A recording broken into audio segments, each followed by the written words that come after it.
আসসালামু আলাইকুম এভরিওয়ান। সকলকে অনেক ধন্যবাদ প্রথম পর্বটিকে এত ভালোবাসা দেওয়ার জন্য। লোকটি সবার সামনে ফাতিমা ও তার ছেলেকে চোর বলে গালিগালাজ করতে লাগলেন। দেখুন সবাই, এই মা ছেলে মিলে আমার স্বর্ণ মুদ্রার থলি চুরি করেছে। আমি এদের বিশ্বাস করে থলেটা নিতে এসেছিলাম, আর এখন দেখি অর্ধেক মুদ্রা গায়েব। জনপদের মানুষগুলো যারা এতদিন ফাতিমাকে একজন সৎ ও ধার্মিক নারী হিসাবে জানতো, তারা ধনী লোকটির কথায় প্রভাবিত হতে শুরু করলো। মানুষের মন বড়ই বিচিত্র। দরিদ্রের কষাঘাতে জর্জরিত ফাতিমা ও সততার চেয়ে একজন ধনী ব্যক্তিত্বের অভিযোগ তাদের কাছে বেশি বিশ্বাসযোগ্য মনে হলো। ভিড়ের মধ্যে থেকে একজন বলে উঠল, হতেই পারে, আজকালকার দিনে কাউকে বিশ্বাস করা যায় না। অপমান আর লজ্জায় ফাতিমার মাথা নিচু হয়ে গেল। তিনি নির্বাক হয়ে দাঁড়িয়ে রইলেন, চোখ দিয়ে অশ্রু গড়িয়ে পড়ছিল। যে সম্মানের সাথে তিনি সারা জীবন বেঁচে এসেছিলেন, তা এক মুহূর্তেই ধুলোয় মিশে গেল।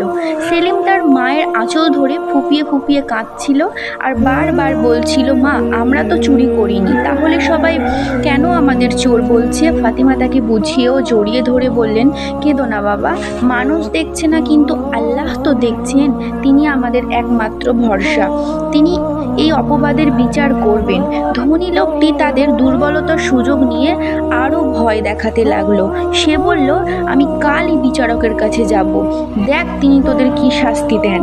আমি তোদের কারাগারে পচিয়ে মারব। এই বলে সে ভিড়ের মধ্যে দিয়ে চলে গেল, আর পিছনে ফেলে গেল এক রাশ অপমান আর সামাজিক লাঞ্ছনা। সেদিন রাতটা ছিল ফাতিমা ও সেলিমের জীবনের সবচেয়ে অন্ধকার রাত। ফাতিমা জায়নামাজে বসে সারা রাত আল্লাহর কাছে কেঁদে কেঁদে ফরিয়াদ জানালেন। তিনি কোনো মানুষের কাছে বিচার চাইলেন না, তার সমস্ত অভিযোগ, সমস্ত কষ্ট তিনি তুলে দিলেন মহান আল্লাহ রব্বুল আলামিনের দরবারে। তিনি জানতেন মানুষের আদালত ভুল করতে পারে, কিন্তু আল্লাহর আদালতে কোনো ভুল হয় না। ধনী লোকটার রটানো অপবাদ দাবানলের মতো পুরো জনপদে ছড়িয়ে পড়ছিল। যারা একসময় ফাতিমাকে তার ধৈর্য ও পরেশগারিতার জন্য সম্মান করত, তারাও এখনো সন্দেহের চোখে দেখতে শুরু করেছে। সেলিম বাড়ির বাইরে গেলে অন্য শিশুরা তাকে চোরের ছেলে বলে টিটকারি করে। ছোট্ট সেলিম এই অপমান সহ্য করতে না পেরে নিজেকে ঘরের মধ্যেই গুটিয়ে নিয়েছিল। ফাতিমা ছেলের এই অবস্থা থেকে মনে মনে কষ্ট পেলেও বাইরে নিজেকে শক্ত রাখতেন। তিনি সেলিমকে বোঝাতেন, বাবা, নবীরাও তো অনেক মিথ্যা অপবাদের শিকার হয়েছিলেন। আল্লাহ তার প্রিয় বান্দাদের এইভাবেই পরীক্ষা করেন। তুমি মন খারাপ করো না, সত্য একদিন প্রকাশ পাবেই। এর দুদিন পরে বিচারকের কাছ থেকে এক পত্র এলো ধনী লোকটির। লোকটির নাম ছিল আরহাম। বিচারকের কাছে ফাতিমা ও তার ছেলের বিরুদ্ধে চুরির আনুষ্ঠানিক অভিযোগ দায়ের করেছিলেন। নির্দিষ্ট দিনে ফাতিমা আর তার ছেলেকে বিচারকের দরবারে হাজির হতে বলা হলো। খবরটা পেয়ে ফাতিমার বুকটা কেঁপে উঠল। তিনি জানতেন আরহাম জনপদের একজন প্রভাবশালী ও ধনী ব্যক্তি। বিচারক সহ অনেকেই তার দ্বারা প্রভাবিত, কিন্তু ফাতিমা ছিলেন একজন সহায় সম্বলহীন বিধবা, যার পক্ষে কথা বলার মতো কেউ ছিল না। তার মনে হলো এই এক অসম লড়াই, যেখানে রায় আগে থেকেই লেখা হয়ে আছে। বিচারকের দরবারে যাওয়ার দিন ফাতিমা সেলিমের হাত ধরে ধীর পায়ে এগিয়ে চললেন। পথের দুপাশে উৎসুক মানুষের ভিড়, তাদের চোখে মুখে ছিল কৌতূহল, ঘৃণা আর তাচ্ছিল্যের মিশ্রণ। কিন্তু ফাতিমার মুখে কিছুই বললেন না। তিনি কেবল তার রবের উপর ভরসা করে পথ চললেন। বিচারকের দরবার, লোকে লোকারণ্য। দামি পোশাকে দাঁড়িয়ে আছে আরহাম, তার মুখে এক ধূর্ত হাসি। আর জীর্ণ পোশাকে মাথা নিচু করে দাঁড়িয়ে আছে ফাতিমা ও তার নিষ্পাপ সন্তান। সেলিমের বিচার শুরু হলো। বিচারক, যিনি আরহামের কাছ থেকে আগেই উপঢৌকন পেয়েছিলেন, তার আচরণ প্রথম থেকেই ফাতিমার প্রতি রূঢ় ছিল। আরহাম ও তার অভিযোগকে পেশ করতে বললেন। আরহাম বেশ নাটকীয়ভাবেই ভঙ্গিতে বলতে শুরু করলো, হুজুর, আমি একজন ব্যবসায়ী। ব্যবসার কাজে যাওয়ার পথে আমার 100 স্বর্ণমুদ্রা ভর্তি থলেটি হারিয়ে যায়। এই সেলিম সেটি খুঁজে পায়। আমি যখন তার কাছে থলেটি ফেরত চাইতে যাই, তখন দেখি এর মধ্যে মাত্র 50টি মুদ্রা আছে। বাকি 50টি মুদ্রা এই মা ছেলে মিলে আত্মসাৎ করেছে।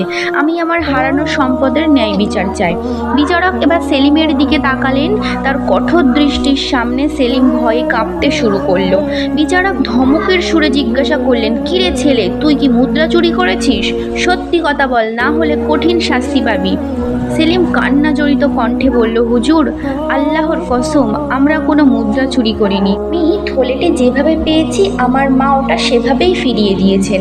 ফাতিমা হাত জোড় করে বললেন, হুজুর, আমরা গরিব হতে পারি কিন্তু আমরা চোর নই। আমার সন্তান সত্য বলছে, আমরা যদি চোর হতাম তাহলে পুরো থলেটাই রেখে দিতাম, ফেরত দেওয়ার জন্য মালিককে খুঁজতামই না। কিন্তু তাদের কথায় কেউ কর্ণপাতই করল না। আরহামের পক্ষে দাঁড়ানোর জন্য অনেক লোক ছিল, কিন্তু ফাতিমার পক্ষে সাক্ষী দেওয়ার জন্য একজনও ছিল না। বিচারক কেবল কোনো প্রমাণ ছাড়া বা যুক্তির ধার ধারছিলেন না। তিনি আরহামের কথাকে সত্য বলে ধরে নিলেন এবং রায় প্রায় ঠিক করেই ফেলেছিলেন। তিনি বললেন, প্রমাণ তো স্পষ্ট, যেহেতু থলেটি তাদের কাছে ছিল এবং মুদ্রা কম পড়েছে, সুতরাং দায় তাদের। আমি আগামীকাল চূড়ান্ত রায় ঘোষণা করব। একথা শুনে ফাতিমার পায়ের মাটির নিচে যেন সরে গেল। তিনি বুঝতে পারলেন এই দরবারে তিনি ন্যায় বিচার পাবেন না। তার চোখ দিয়ে অঝরে পানি পড়তে লাগলো। তিনিও আর একটি কথাও বললেন না। তিনি আকাশের দিকে তাকিয়ে বললেন, হে আর রহমানুর রহিম, হে শ্রেষ্ঠ বিচারক, আমি আমার বিচারের ভার তোমার হাতে তুলে দিলাম। তুমি যা করবে তাতেই আমার কল্যাণ। সেদিন তারা বিধ্বস্ত অবস্থায় বাড়ি ফিরল। তখন তাদের মনে আর কোনো আশা অবশিষ্ট ছিল না। ফাতিমা সারা রাত জায়নামাজে বসে রইলেন।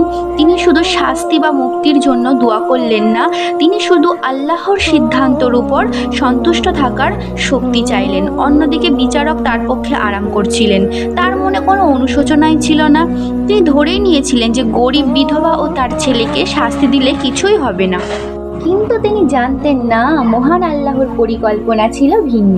গভীর রাতে বিচারক অদ্ভুত স্বপ্ন দেখলেন। তিনি দেখলেন এক বৃদ্ধ ব্যক্তি হাতে লাঠি নিয়ে তার সামনে দাঁড়িয়ে আছেন। বৃদ্ধ বিচারককে উদ্দেশ্য করে বলছেন, হে বিচারক, তুমি কি ক্ষমতার লোভে অন্ধ হয়ে গেছো? তুমি কি ভুলে গেছো তোমার উপরেও একজন মহান বিচারক আছে, যার আদালতে কেউ পারে না, আর আদালতে কেউ ছাড় পায় না। কাল তুমি রায় দিতে চলেছ, তা হবে এক চরম অবিচার। যদি তুমি নিজেকে এবং তোমার শেষ বিচারককে ভয় করো, তাহলে সত্যকে খুঁজে বার করার চেষ্টা করো। ওই ধনী লোকটিকে জিজ্ঞাসা করো যে তার থলের বাঁধন কী রঙের সুতো দেওয়া ছিল এবং তাতে কয়টি গিট ছিল। নিষ্পাপ শিশুটিকেও জিজ্ঞাসা করো একই প্রশ্ন, সত্য নিজেই কথা বলবে। এ কথা বলে বৃদ্ধ অদৃশ্য হয়ে গেলেন। বিচারকের ঘুম ভেঙে গেল। তিনি বিছানায় উঠে বসে রইলেন। স্বপ্নটা ছিল এতটাই স্পষ্ট যে তার মনে হলো এটা কোনো সাধারণ স্বপ্ন নয়, বরং এটা এক ঐশী সতর্কবার্তা। তার মনে প্রথমবারের মতো ভয় প্রবেশ করলো। তিনি বুঝতে পারলেন এই মামলার পিছনে এমন কোনো রহস্য আছে যে তিনি উপেক্ষা করছেন। তিনি সিদ্ধান্ত নিলেন যে পরদিন তিনি স্বপ্নের নির্দেশনা অনুযায়ী কাজ করবেন। পরের দিন বিচারকের দরবারে লোকে লোকারণ্য। সবার মুখে ছিল চূড়ান্ত রায় ঘোষণার অধীর আগ্রহ। জনপদের প্রায় সবাই ধরেই নিয়েছিলেন ফাতিমা ও তার ছেলের কঠোর শাস্তি হতে চলেছে। আরহামের মুখে ছিল বিজয়ের হাসি। সে বারবার ফাতিমার দিকে তাকাচ্ছিল। ফাতিমা আগের মতোই শান্ত। তার মুখমণ্ডলে ভয় বা উদ্বেগের কোনো চিহ্ন নেই। তিনি তার সমস্ত ভরসা মহান আল্লাহর ওপর ছেড়ে দিয়ে নীরবে দাঁড়িয়েছিলেন। বিচারক তার আসনে এসে বসলেন, কিন্তু আজ তার চেহারায় আগের দিনের সেই কঠোরতা ছিল না, বরং এক ধরনের গভীর চিন্তার ছাপ ছিল। বিচারক গভীর কণ্ঠে বললেন, রায় ঘোষণার পূর্বে আমি উভয় পক্ষকে শেষবারের মতো কিছু প্রশ্ন করতে চাই। এই অপ্রত্যাশিত ঘোষণায় সবাই অবাক হয়ে গেল। সবচেয়ে বেশি অবাক হলো আরহাম। বিচারক প্রথমে আরহামকে জিজ্ঞাসা করলেন, তুমি দাবি করছো থলেটি তোমার? আচ্ছা বলো তো, সেই থলের মুখের বাঁধনটি কী রঙের সুতো দিয়ে বাঁধা ছিল? তাতে ঠিক কয়টি গিট ছিল? প্রশ্নটি শুনে আরহামের মুখের হাসি মিলিয়ে গেল। সে এমন প্রশ্নের জন্য মোটেও প্রস্তুত ছিল না। থলেটি তার নিজের ছিল না, তাই সে এইসব খুঁটিনাটি তথ্য তার জানারও কথা নয়। সে কিছুক্ষণ আমতা আমতা করে বলল, হুজুর, এত ছোটোখাটো বিষয় কি আমার মনে থাকে? সম্ভবত কালো রঙের সুতো ছিল, আর গিট হয়তো 2-3টি হবে। তার জবাবের কোনো আত্মবিশ্বাস ছিল না। বিচারক এবার সেলিমকেও নরম গলায় জিজ্ঞাসা করলেন, বাবা সেলিম, ভয় পেও না, তুমি তো থলেটা পেয়েছিলে। তোমার কি মনে আছে ওটার মুখের বাঁধন কী রঙের সুতো? আর তাতে কয়টি গিট ছিল? সেলিম এক মুহূর্ত দেরি না করে অত্যন্ত স্পষ্ট ভাষায় জবাব দিল, জি হুজুর, আমার মনে আছে। থলেটি মুখের বাঁধন একটি সবুজ রঙের রেশমি সুতো দিয়ে বাঁধা ছিল আর তাতে পরপর 4টি গিট দেওয়া ছিল। আমি যখন থলেটি পাই তখন বাঁধন যেমন ছিল তেমনভাবেই আমি মায়ের হাতে দিয়েছিলাম। সেলিমের নিখুঁত বিবরণের সাথে আরহামের দ্বিধান্বিত উত্তরের পার্থক্য ছিল দিনের আলোর মতো স্পষ্ট। বিচার সবাই একে অপরের দিকে তাকাতে লাগলো।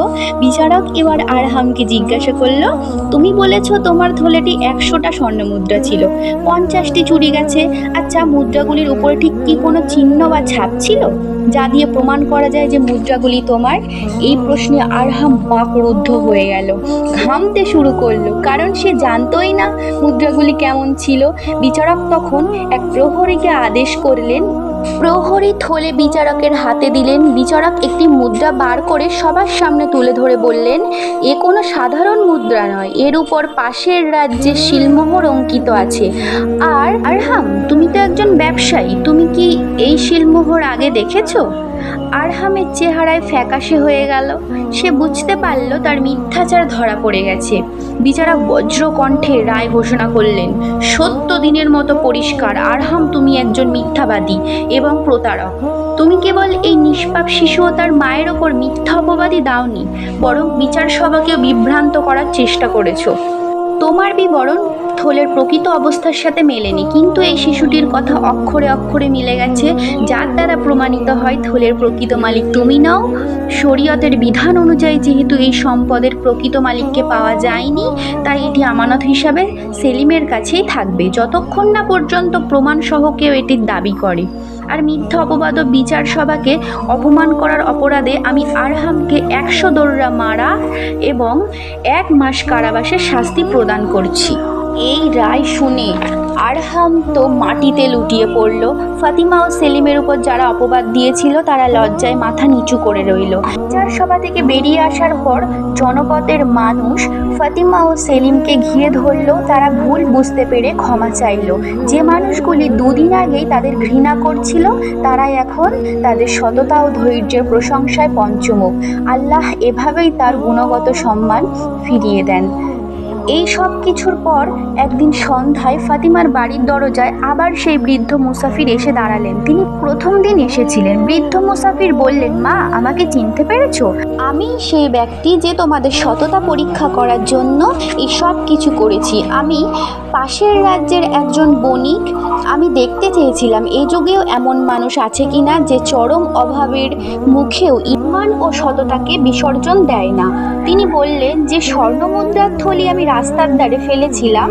বৃদ্ধ বণিক মাথায় হাত রাখলেন। তিনি বললেন, এই স্বর্ণমুদ্রাগুলি এখন থেকে তোমাদের, এটা তোমাদের সততার পুরস্কার।